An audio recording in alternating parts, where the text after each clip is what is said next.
Hola alumno de segundo año. Bueno, en este momento le estoy pasando lo que es la explicación de la parte teórica sobre lo que es el trabajo de los antiguos romanos. En este caso, para comenzar, que hay una gran cantidad de personas que viven hoy en lo que es en ciudades fundadas por los romanos en tiempo de su imperio, que todavía perduran en los mismos sectores y regiones de Roma, ¿no? Así que, bueno, al mismo tiempo también muchos de los idiomas que se hablan en la actualidad derivan de lo que es el latín, la lengua de que los antiguos romanos utilizaron en sus momentos. En lo que fue hacia lo que es el siglo VII a.C., la península itálica, que la van a poder observar en lo que es el mapa, ubicada en el centro del mar Mediterráneo, estaba habitada por diversos pueblos, en estos casos como son los etruscos, los latinos y los sabinos, entre otros pueblos que también se incorporaban en estos sectores. Y durante lo que fue el siglo VI a.C., los colonos griegos se van instalando en la parte sur de esta península y en las islas de Sicilia, ¿no? Y rápidamente lo que fue, se empezaron a multiplicar las ciudades con una organización de como veníamos trabajando anteriormente en las clases anteriores, con una organización semejante a lo que eran las polis griegas. En este mapa nosotros podemos ver y analizarlo. Ya de por sí, para arrancar a ver un mapa tenemos que saber de qué trata el título, y en este caso se trata de lo que es la península itálica hacia lo que es el siglo 8 a.C. Vamos a ver la referencia, el cuadro de referencia, que en el color amarillo se van a encontrar lo que es la máxima expansión de los etruscos, y después lo que es el color naranja en la zona de dominio griego, ¿no? También en lo que es en la zona de dominio cartaginés, eso también podemos incorporar de cómo estaba distribuido en esa zona de las islas del mar Mediterráneo, ¿no? En la época de los reyes, la ciudad de Roma se organiza durante lo que es el siglo VII a.C., a partir de la unión de varias aldeas de pastores y agricultores latinos y sabinos, y pueblos que hablaban una lengua de origen indoeuropeo, que eso hace referencia a lo que es el latín. Luego de su fundación, Roma integra a lo que es una liga de ciudades-estados controlada por los etruscos, un pueblo que dominaba el norte de lo que es la península itálica hasta lo que es el valle del río Po. Lo van a ver que en la parte norte del mapa está el límite de los etruscos y está el río Po, que desemboca en lo que es el mar Adriático, ¿no? Bajo lo que es la influencia etrusca, desde su fundación hasta el siglo VI a.C., Roma fue gobernada por una monarquía. Si hablamos de monarquía es porque estamos hablando de lo que es un poder absoluto de lo que son el rey, ¿no? Los reyes romanos eran elegidos por los jefes más poderosos de las distintas familias fundadoras de la ciudad, que eran también propietarios de grandes extensiones de tierras. Los primeros reyes romanos tenían funciones religiosas, también estaban en la parte de lo que es sector judicial, y tenían mucha influencia en lo que era el sector militar. El conjunto de esta función era llamado imperium, que eso quería decir poder.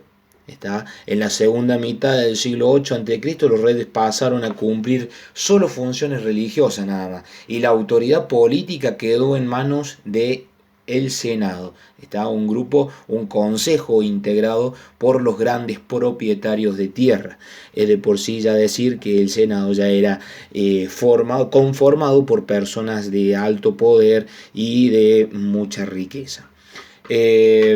Los latinos y los sabinos se enfrentaron a los etruscos, disolvieron la monarquía y crearon una nueva institución del gobierno que es controlada por los ciudadanos romanos. Es por eso que después entramos a hablar de lo que son los patricios y plebeyos, en lo que fueron los orígenes de Roma. Se diferenciaron dos grupos de lo que es los patricios y los plebeyos. En este caso, los patricios eran integrantes de las familias fundadoras de la ciudad de Roma. Y con ese nombre fueron llamados los primeros romanos y sus descendientes, en este caso. Controlaban las mejores tierras, acumulaban fortunas y tenían derecho por el nacimiento de pertenecer a lo que es a los patricios. En los primeros siglos de la historia de Roma formaron un grupo cerrado y controlaron lo que es el gobierno. Los patricios llamaron al resto de la sociedad plebe, que en latín se lo considera como multitud, al resto de la población de la ciudad, y plebeyos eran los integrantes, ¿no? Los plebeyos eran considerados en este caso ciudadanos, pero no podían ellos ocupar cargos del gobierno y no participaban en las decisiones o tomar decisiones sobre cuestiones importantes que afectaban a la vida de la ciudad. La mayoría de los plebeyos eran campesinos, eran personas humildes, algunos eran comerciantes y otros eran artesanos.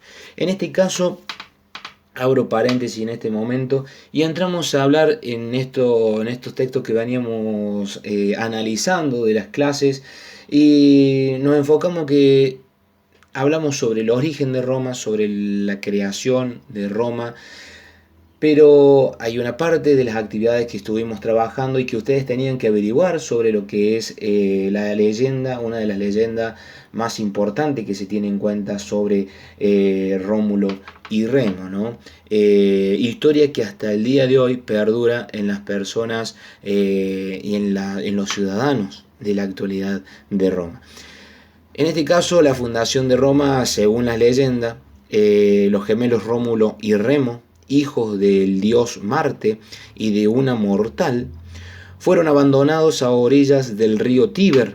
Cuando una loba se acercó al río a beber, oyó el llanto de los niños y los amamantó, hasta que un pastor se hizo cargo de ellos. Años más tarde pasó el tiempo, y cuando Rómulo y Remo se enteraron de la verdadera historia, de lo que habían pasado ellos, de lo que habían vivido desde su nacimiento, decidieron fundar una ciudad en el lugar donde habían sido encontrados ellos. Rómulo trazó el contorno de la ciudad con un arado y juró que mataría a quien franqueara o quien cruzara las líneas imaginarias de su muralla de la nueva ciudad, ¿no? Llamada Roma. Le incorpora el nombre Roma. Su hermano Remo pensó que la amenaza de Rómulo no sería efectiva. Él pensaba que lo decía de una tal forma de entenderlo en este momento como una amenaza, que una amenaza que nunca se iba a llegar a su punto o a su objetivo real que él transmitía, ¿no? Por este lado, Remo no piensa jamás que esto iba a llegar a suceder. Por eso lo que sucede en este momento, que Rómulo mató a su hermano y se convirtió en el rey de Roma. Según la tradición, esto sucedió en el año 753 a.C. Esta es la leyenda que hasta el día de hoy se tiene en cuenta, hasta en los escudos de banderas, de símbolos patrios de sus regiones, incorporan a la loba, en este caso amamantando a Rómulo y Remo, ¿no? Bueno, llegando a lo que es la parte de la República de Roma, la República Romana, organización que se lleva a lo que es una organización política. Y según la tradición, en el 509 a.C., los patricios más poderosos expulsaron al rey y establecieron un nuevo sistema de gobierno, lo que es llamado en ese tiempo lo que es la República. Eso viene del latín, deriva del latín lo que es res publica, la cosa pública, el Estado, ¿no? En el que la autoridad política estaba en manos de los ciudadanos. Estos se reunían en asambleas y por medio del voto elegían a los magistrados. Entra un papel que son los magistrados, funcionarios encargados del gobierno de la ciudad. En los primeros tiempos de la República solo los patricios podían ocupar parte de las magistraturas. Los plebeyos se reunían en una asamblea llamada comicio y elegían a sus 2 cónsules para administrar la ciudad, los cuales se desempeñaban en el cargo por un año nada más. Más tarde comenzaron a elegirse 2 pretores que también eran lugares que se ocupaban en la magistratura, que tenían la función de impartir justicia en este caso. Pero también los patricios de las familias más poderosas integraban el Senado, una asamblea que funcionaba en forma permanente y era encargada de asesorar a los magistrados. El Senado en todo momento se oponía y se opuso durante mucho tiempo a que los plebeyos pudiesen ser elegidos para ocupar la magistratura. Conflicto entre patricios y plebeyos, bueno, en el siglo V a.C. se agudizaron, fueron cada vez más los conflictos entre patricios y plebeyos, en el cual los plebeyos reclamaban su derecho a ser elegidos para ocupar la magistratura del gobierno, leyes escritas, conocidas por todos los integrantes de la sociedad, y el reparto de tierras entre la plebe, ya que cada vez eran más los ciudadanos que no tenían medios para sobrevivir, ¿no? Esto también tengo que comentar en este caso que cuando los plebeyos llegaban a tal situación crítica, a tal situación con tremenda crisis que estaban viviendo, le vendían las tierras a los patricios, de contar que los patricios pudiesen ayudarlos económicamente para salir de esa crisis, o en tal motivo le pedían dinero, pero los patricios tenían en mente que le podían sacar a cambio de que ellos le entregasen el dinero. Siempre estaban en juego lo que eran las tierras. Las leyes recopiladas y publicadas en muy antiguas y no daban respuestas a nuevos problemas. Por ejemplo, las dificultades que enfrentaban los plebeyos para pagar las deudas con los grandes terratenientes patricios. Y bueno, en el 367 a.C. una nueva reforma legislativa abolió esta esclavitud por deudas, ya que si el plebeyo le debía a los patricios, el plebeyo pasaba ya a ser parte de esclavo de los patricios, porque tenían que trabajar para ellos para pagar la deuda, ¿no? Y reconoció el derecho de los plebeyos a ocupar algunas otras magistraturas. Estas reformas legislativas y políticas significan un gran avance en el reconocimiento de la igualdad de derecho a todos los ciudadanos romanos. Pero en el siglo IV a.C. se fue haciendo cada vez más fuerte la presión de los plebeyos que exigían el reparto de las tierras. La expansión territorial de Roma, bueno, esto en el siglo IV a.C., Roma dominó a los pueblos vecinos, invadiendo a cada uno de los territorios que estaban cercanos a él. Y a principios de lo que es el siglo II a.C. logró el control del centro de la península y establece unas alianzas con los habitantes de las ciudades italianas. A partir de lo que es en el siglo III y siglo II a.C., la República Romana comienza una gran expansión territorial y las tierras arrebatadas en ese momento pasaban a quedar en control de las autoridades de Roma, que eran, bueno, en este momento se las llamaban las tierras públicas. Estos territorios iban aumentando mediante las conquistas y empezaron a repartirse entre los plebeyos, pero más adelante empezaron a quedarse esas mismas tierras que eran repartidas por los plebeyos, directamente se las empezaron a quedar las personas más ricas, ¿no? Las consecuencias económicas y sociales de la expansión territorial empiezan los problemas. En este caso, los territorios conquistados llegaban a Roma por este medio productos que se cosechaban, que se producían en esos sectores, como eran los cereales, que resultaban más baratos que los producidos en lo que es la península itálica. La gran mayoría de los pequeños propietarios se empobrecieron y tuvieron que vender sus tierras.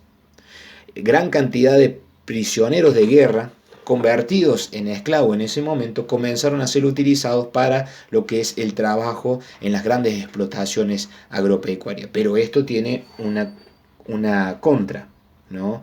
Los nuevos esclavos reemplazaron a los hombres libres en la mayor parte de los trabajos rurales y urbanos, y esto llevó a que cada vez sea mayor la cantidad y el porcentaje de personas, de hombres libres desocupados. Pero por otra parte cada vez se hizo más difícil gobernar y administrar esos territorios extensos desde Roma, desde un solo lugar, territorios que quedaban muy lejos, ¿no? En la cual se eligen personas publicani, personas ricas, quienes se encargaban de cobrar impuestos a esos territorios más alejados. De lo que es el Imperio de Roma y las guerras civiles y el fin de la República, durante lo que fue el siglo II a.C., se agravaron los conflictos entre los patricios y los plebeyos, cada vez eran más los enfrentamientos que habían entre ellos, ya que la mayor parte de la plebe no tenía tierras ni ningún otro medio de subsistencia. Era tanta la crisis que ya estaban pasando esas personas que era muy difícil sobrevivir. Los plebeyos no podían incorporarse al ejército romano y tampoco podían beneficiarse de los saqueos de las poblaciones vencidas. Los generales consentían para asegurarse la lealtad de las legiones. En el 133 a.C., bueno, el tribuno de la plebe, de los plebeyos, Tiberio Graco, propone en este momento repartir las tierras de los patricios más ricos entre los plebeyos de las zonas rurales, entre las personas más humildes que estaban sufriendo esta crisis en este momento, pero para mejorar la situación de los habitantes de las ciudades, y además que se vendiera el trigo a precio más barato. Los patricios en este momento se opusieron a esta idea de Tiberio Graco, y en el caso de que Tiberio Graco es asesinado. 10 años más tarde, 10 años después, Gallo Graco,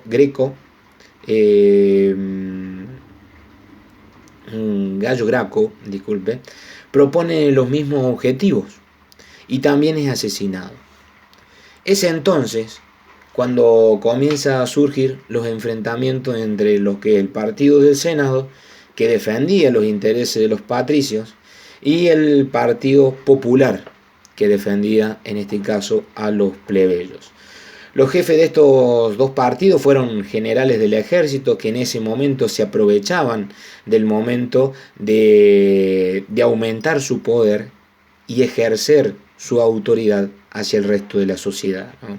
En este caso, en el mapa podemos ver lo que fue la expansión territorial de Roma. Es por eso que fue una contra al expandirse tanto, tenían varias dificultades para gobernarlo y administrar esos territorios. En este caso podemos ver en la porción pequeña donde se encontraba la monarquía, está parte de lo que es Roma, y también encontramos lo que es de color naranja, donde se encuentra el sector de la parte de república, y después de color verde podemos apreciar lo que es el imperio completo, está con la gran expansión que había. Julio César y la centralización de la autoridad, como se aprecia en el texto tan importante de cómo se empieza a administrar Roma. En lo que es el siglo I a.C., cada vez era más evidente que las instituciones de la República no eran adecuadas para gobernar esos extensos territorios que anteriormente los estuvimos nombrando. Influyentes senadores, comerciantes muy ricos, generales muy poderosos, fueron aceptando la idea de que era necesario centralizar la autoridad política. Es por eso que, además de los enfrentamientos entre los distintos grupos, seguían porque no se ponían de acuerdo de cómo y tampoco de quién se podría hacer cargo del gobierno. En el 48 a.C., Julio César, un general que había obtenido numerosos triunfos frente al ejército, hacia otros pueblos, se impuso sobre todas las facciones. El Senado lo designa dictador, un cargo temporal que le otorgaba la suma de imperium. Así Julio César se convierte en la máxima autoridad de la República Romana. La economía en esos tiempos del imperio, bueno, lo que fue durante la República como en tiempos del imperio, explotaba la riqueza de los territorios conquistados, porque estaba la idea de que no se le cambiaba la costumbre ni la cultura, sino que se los dejaba libre, que siguieran produciendo sus productos, pero esos productos y esa riqueza que se podían obtener del mismo se enviaba a lo que es donde estaba centralizado el gobierno para almacenar esas riquezas. Los productos más valorados en esos momentos eran los metales preciosos y lo que eran los cereales.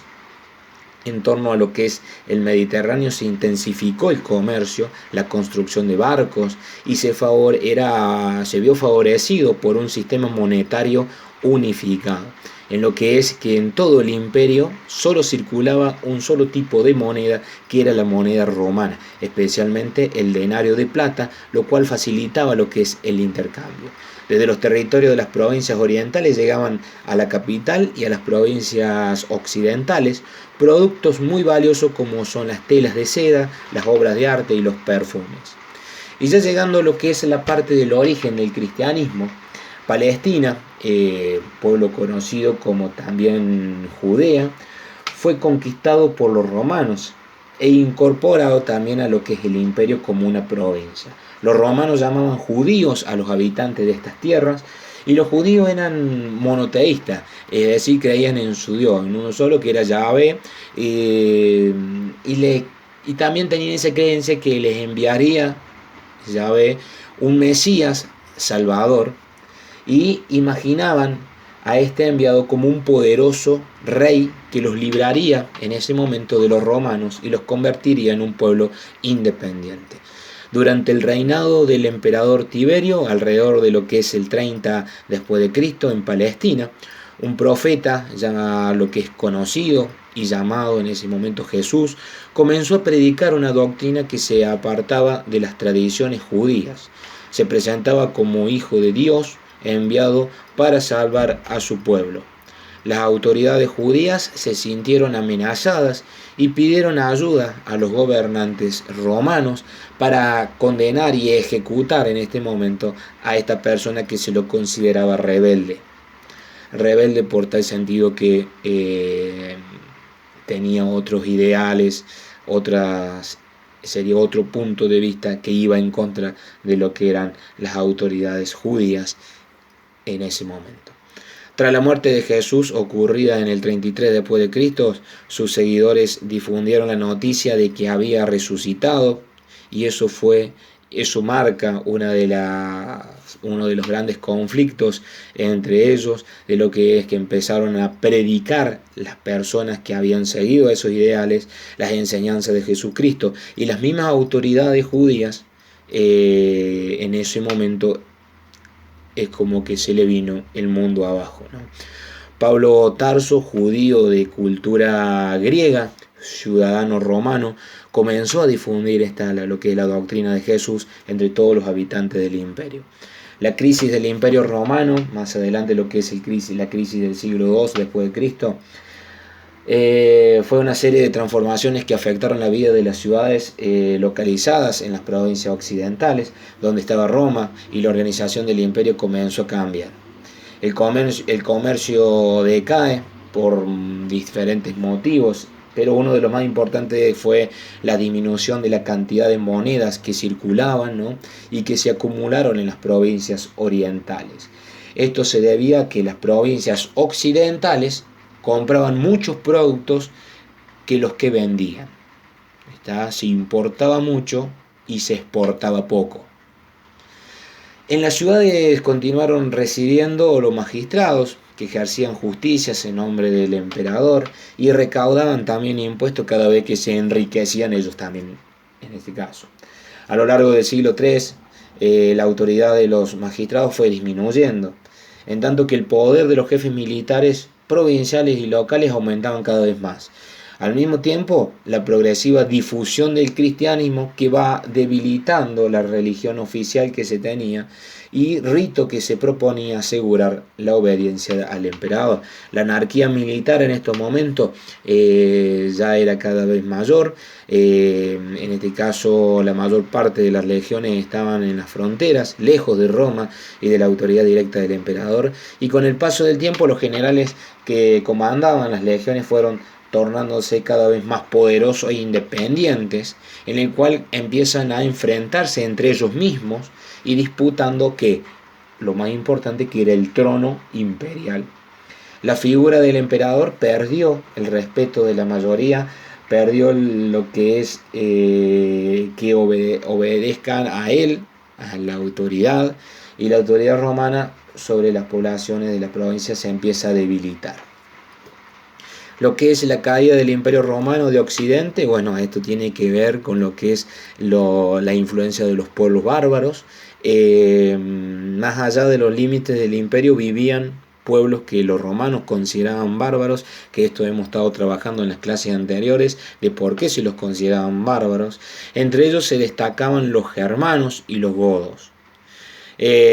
Muchos bárbaros venían alistándose en las legiones romanas e incluso se incorporaban a los grupos numerosos que conservaban a su propio jefe, es decir, al ejército romano. Los romanos admitieron lo que es la incorporación de algunas tribus bárbaras como federales y les encargaron los romanos a los bárbaros en este caso que defendiesen a los diversos sectores de las fronteras del imperio a cambio de que le iban a dar tierras para que se asienten, ¿no? La lenta entrada de los pueblos bárbaros a principios del siglo, desde las estepas de Asia Central llegaron los hunos, pueblos de que se trataba de jinetes nómadas. En el 410 Roma ya es saqueada por los vándalos y en el año 476 los ostrogodos ocuparon Roma y destituyeron al último emperador. Fue eso lo que marcó el final del Imperio Romano de Occidente. La división del Imperio Romano a finales de lo que es el siglo II y durante lo que es el siglo IV después de Cristo, algunos emperadores intentaron detener la crisis que se extendía por todos sus dominios y Diocleciano dividió el imperio en 4 partes para poder administrarlo mejor, para poder gobernarlo, para poder controlar a esos territorios, pero esto fracasa porque empiezan a enfrentarse entre ellos por un solo objetivo, que era en ese momento el poder.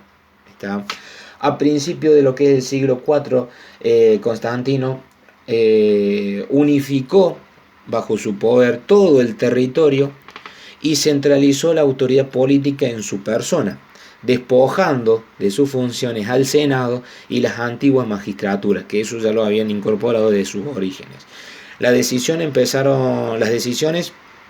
empezaron a tomarse solo por el emperador y las personas que él nombraba. En su mayoría Constantino incorporaba a la mayoría de plebeyos que contaban con la confianza de Constantino en ese momento.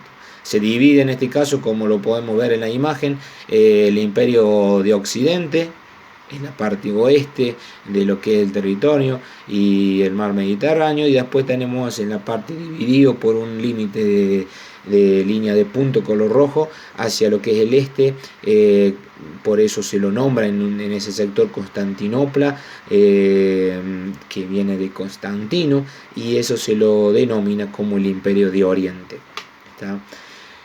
El Edicto de Milán, en este caso con el objetivo de pacificar el imperio, en el año 313 Constantino publica una ley que es conocida como el Edicto de Milán, que autorizó la libertad de cultos, y esto quiere decir que se terminaron con las persecuciones contra los cristianos y comenzaron a construir edificios para celebrar ritos de su religión. En el 380 el emperador Teodosio establece el cristianismo como religión oficial del imperio y prohíbe las demás religiones que se llevaban a cabo en esos momentos. Otra de las decisiones de Constantino fue el traslado de la capital del imperio a una ciudad ubicada en Asia Menor, llamado Bizancio, y que fue refundada entonces con el nombre de Constantinopla, como lo podemos ver en el mapa, es esa la ubicación exacta. La nueva capital se hallaba en la parte oriental del imperio, que era la más rica, y estaba atravesada por las rutas comerciales más importantes que se llevaban a cabo en ese momento. Roma, la antigua capital, comenzó a despoblarse. Roma, como lo podemos ver en el mapa, está dentro de lo que es el Imperio Occidente. Bueno chicos, espero que esta explicación de la parte teórica les haya servido. Nos estamos viendo en el próximo o en la próxima clase. Saludos y que estén muy bien.